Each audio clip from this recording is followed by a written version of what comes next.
सभी जानते हैं दिशाओं का क्या महत्व है। पूर्व दिशा जहाँ से सूरज निकलता है हमें ऊर्जा और रोशनी देते हैं। ईशान कोण जहाँ पर हमारे देवी देवता का स्थान है, जहाँ बैठकर हमें साधना तंत्र मंत्र या आराधना या पूजा करना चाहिए। देवी जो हमारे ईश्वर होते, घर में मूर्तियाँ होती, उन्हें स्थापित करना चाहिए। तो हर दिशाओं का अपना एक महत्व है। जैसे अग्नि कोण में हम देवी देवता को नहीं रख सकते, वो विपरीत हो जाएगा, है ना। अग्नि कोण स्त्री का स्थान है जहाँ पर वो अपना किचन संभालती है, और ईशान कोण पुरुषों का स्थान माना गया है। हमारे प्राचीन ऋषि मुनियों ने उस स्थान को पुरुषों का कहा है, जहाँ पर पुरुष सुबह नहा धो करके अपने इष्ट की साधना करते हैं, है ना, या जो भी ध्यान करते, उसके लिए ईशान दिशा बहुत बेस्ट माना गया है। तो यदि हम ईशान का काम अग्नि कोण में करते हैं तो इसका विपरीत परिणाम मिलता है। अग्नि कोण में किचन का रसोई होना चाहिए, चूल्हा जलना चाहिए, जहाँ सूर्य का प्रकाश आना चाहिए, खिड़की से खुली हवा आना चाहिए, जो आपके भोजन को भी लगना चाहिए। और वहाँ पर 9-10 बजे सूर्य होते हैं, यानी दिन के पहले दूसरे चरण में, दूसरे पहर में 9 बजे तक एक पहर होता है और दूसरा पहर होता है। तो वहाँ पर यदि हम भोजन बनाते तो हमारे स्वास्थ्य के लिए वो लाभकारी होता है और सुपाच्य और पाचक होता है, कोई प्रॉब्लम नहीं आती भोजन संबंधी स्वास्थ्य में। तो वास्तुशास्त्र एक प्रकार का विज्ञान है जो कि चीजों को संतुलन में रखना है, सकारात्मक ऊर्जा लेनी है। तो ये बात रही, हमने 2 बहुत ही महत्वपूर्ण विषयों पर बात की है। अब एक छोटा सा प्रश्न कि जीवन में आपकी ताकत, स्ट्रेंथ तथा आपकी वीकनेस, कमजोरी कौन या क्या रहा है? ताकत और वीकनेस, कमजोरी कौन और या कोई बात ऐसी? देखिए, मैं बहुत पढ़ना चाहती थी, शादी भी नहीं करना चाहती थी, इतनी कम टीन एज में 18 साल की। तो 18 साल में मेरा विवाह हो गया।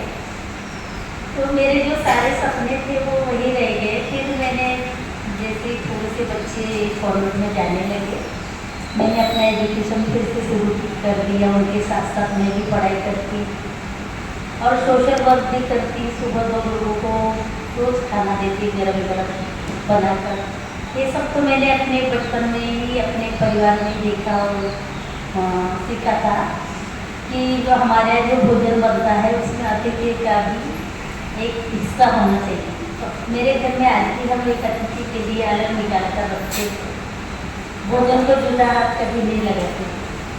और आपने देखा होगा आपके घर में भी दादी नानी ऐसे ही करती थी कि भोजन को यदि दोबारा लगा तो हाथ धोकर ही लिया जाता था, है ना। हाँ, ये साइंटिफिक भी कारण है, क्योंकि अतिथि देवो भव, है ना। ये हमारा कल्चर का हिस्सा रहा है, हमारी भारतीय संस्कृति का।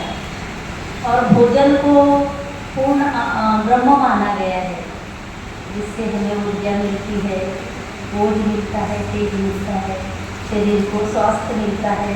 तो भोजन को औषधि से भी ज़्यादा गुणकारी ब्रह्म माना गया है। अन्न कैसा ग्रहण किया जाए, उसको खाते समय ईश्वर का नाम लेकर ही लेना चाहिए, ईश्वर को समर्पित करके ही उस भोजन को लिया जाए तो प्रसाद बन जाएगा। विजय जी, हम जानते हैं कि जो सफल व्यक्ति होते हैं उनके लिए जो चुनौतियां होती हैं, चुनौतियां उनके लिए एक ब्लेसिंग की तरह होती हैं और वो चुनौतियों को अवसर के रूप में देखते हैं। तो मैं ये जानना चाहूँगी कि आपके भी जीवन में कुछ विरोध, क्रिटिसिज्म या चुनौतियाँ रही होंगी, वो ऐसी कौन से विरोध, क्रिटिसिज्म या चुनौतियाँ आपके जीवन में रही हैं? मेरे जीवन में चुनौतियाँ आज भी है। मैं जो काम करती हूँ 10 लोग भी नहीं कर सकते। सभी जानते हैं कि मैं अपना 2 मिनट भी गंवाती नहीं।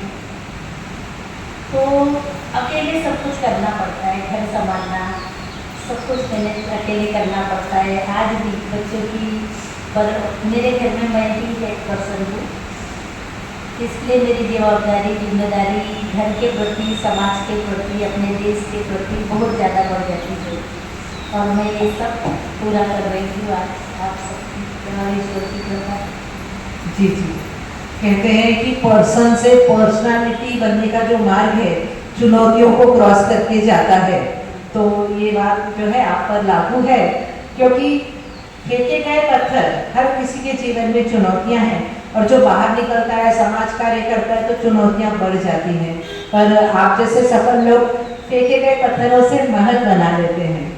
विजया जी, मेरा अगला प्रश्न जो बहुत ही सिंपल है कि आपकी दिनचर्या सुबह से लेकर शाम तक किस प्रकार है, ताकि हमें भी उस दिनचर्या से प्रेरणा मिल सके। मैं 4:30 बजे उठ जाती हूँ बिना अलार्म लगाए, ऑटोमेटिकली माइंड में सेट होता है कि मुझे कितने बजे उठना है, ये मैं रात में ही तय कर लेती हूँ। मेरे कमरे में कोई घड़ी नहीं है, मैं कभी मोबाइल पास में नहीं रखती।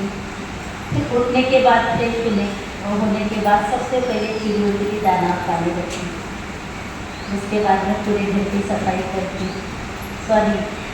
सबसे पहले मैं हाथ देखकर ईश्वर को धन्यवाद देती हूँ, राम राम का 21 बार जप करती हूँ। कराग्रे वस्ती लक्ष्मी करवती सरस्वती करमूले से जनार्दन, ये मंत्र बोलती हूँ। धरती माता को छूकर ये कहती हूँ कि मेरे कदम कभी गलत दिशा में न जाए और उनका धन्यवाद करती हूँ उठते समय, और हमारे घर में ये सभी करते हैं। उसके बाद में मेरी डेली रूटीन शुरू हो जाती है। चिड़ियों को दाना देना, सुबह गैया आती है, वो पूजन रोज होता है हमारे घर। उसके बाद भी हम भोजन करते हैं। कई सारे आवारा 10-12 कुत्ते आते हैं रोज, जिनको हम रोटियाँ देते हैं। और सुबह जो पन्नी उठाते हैं लेबर टाइप के लोग जो भी हैं जरूरतमंद, उनको रोज चाय नाश्ता बिस्किट पैकेट वो सब मैं देती हूँ। चाय भी खुद बना कर देती हूँ अपने हाथों से, क्योंकि मेरा मानना है कि सेवा अपने हाथों से की जाती है, पैसे से नहीं। सेवा खुद करना चाहिए। तो जैसे कई लोग आते हैं, मेरा मेन रोड पर घर है, तो खाना दिया जाता है, किसी को चावल या पैसे भी दिए जाते हैं। इस तरह से मैं सेवा करती हूँ। फिर दोपहर में जब उसके बाद हमारी पूजा होती है, पूजा नैवेद्य के बाद जो ईश्वर को प्रसाद लगता है वही मैं ग्रहण करती हूँ। बाहर का कुछ भी नहीं खाती।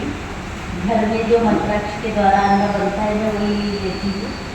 कई सालों से मैंने बाहर का अन्न बंद कर दिया है, प्रोग्राम में जाती, पर पानी भी नहीं पीती वहाँ पर। फिर दोपहर में जब पूरे काम होने के बाद में मुझे थोड़ा सा टाइम मिलता है, तब मैं कुंडली वगैरह देखती हूँ। किसी की काउंसलिंग होती तो उसके लिए अपॉइंटमेंट लेकर वो भी फ्री टाइम में करती। इस तरह से मेरी रूटीन चलती। यदि थोड़ा सा टाइम मिल जाए तो मैं, मेरा अभी भी पाठ्यक्रम चल रहा है, आयुर्वेद एस्ट्रोलॉजी पढ़ रही हूँ अभी मैं लाल किताब से, वो कोर्स मेरा शुरू है। तो कभी यदि टाइम मिल जाए तो 3-4 घंटे वो क्लासेस चलती है। फिर मेरी पोती है, उसे नहलाना, स्कूल से आने के बाद में उसको खाना खिलाना, उसके साथ 1 घंटा फुटबॉल खेलना, शाम को टहलना। मैं खुद भी एक्सरसाइज वगैरह करती हूँ, सुबह योग प्राणायाम और जुम्बा वगैरह सभी करती हूँ। क्या बात है, क्योंकि आज के इतने भाग दौड़ वाले मॉडर्न लाइफ में खुद को देखना और संभालना मुश्किल है, पर आप समय निकालती है पशु पक्षियों के लिए, आजू बाजू के व्यक्तियों का ध्यान रखती हैं और अपने परिवार में और अपने समाज कार्य में सद्भाव, हार्मनी, बैलेंस भी रखती हैं। बहुत बढ़िया बात है। और विजया जी, इसके अलावा हम सभी आपके समाज कार्य से अवगत हैं, और फिर भी हम आपके द्वारा जानना चाहेंगे कि क्या क्या मुख्य समाज कार्य आपके हैं। समाज कार्य में मैं हलवा समाज से हूँ, तो हलवा समाज के लिए 50 ग्रुप है पूरे भारत में, जहाँ मैं जुड़ी हूँ और अपनी ओर से सहयोग करने की कोशिश करती हूँ। जिनको भी किसी काउंसलिंग चाहिए या नेचुरोपैथी या मेरे जो भी विषय रहे हैं, उन सब के बारे में मैं लोगों को जानकारी देती हूँ, हेल्प करती हूँ। किसी को एजुकेशन के लिए करती हूँ, कोई भी हो, कहीं का भी हो, यदि मेरे पास वो आते हैं तो मैं उनके प्रोवाइड करती हूँ। इस तरह से मैं लोगों की हेल्प करती हूँ। जी, मतलब आप अपने तौर पर आपके समाज से जुड़ी है, कार्य चल रहे हैं, हाँ। प्रगति हो रही है। अब ये जानना चाहेंगे कि भविष्य में फ्यूचर की ओर बढ़ते हुए आपके ऐसे कोई ड्रीम प्रोजेक्ट, ऐसे कोई सपने समाज कार्य को लेकर या उपलब्धियां कि मुझे ये हासिल करना है या यह कार्य करना है, ऐसे कोई ड्रीम प्रोजेक्ट आपके? मेरे ड्रीम प्रोजेक्ट, मैं जो कार्य करती हूँ इन्हीं को बड़े लेवल पर आगे बढ़ाना चाहती हूँ, क्योंकि आज की युवा पीढ़ी दिशाहीन हो चुकी है। वो माँ बाप को भी नहीं मानते, उनके कोई फैसले भी नहीं मानते। एडिक्शन काफ़ी है। मैं ब्रह्म कुमारी में नशा मुक्ति के लिए काम करती हूँ, काफ़ी सालों से जुड़ी हूँ और व्हाट्सएप और फेसबुक के जरिए भी लोगों को नशा मुक्त करती हूँ। मेरे पास काउंसलिंग के लिए भी आते हैं कई लोग जिन्होंने अपना जीवन बहुत सुचारू रूप से मेरे कहे अनुसार जी रहे और नशा मुक्त हो चुके हैं। जिनको भी काउंसलिंग करती हूँ मेरी बात मानते हैं। कई यंगर्स से जो रात भर टीवी देखते हैं या मोबाइल देखते हैं, उनको नींद नहीं आती, तो मेरे पास इस तरह से भी कई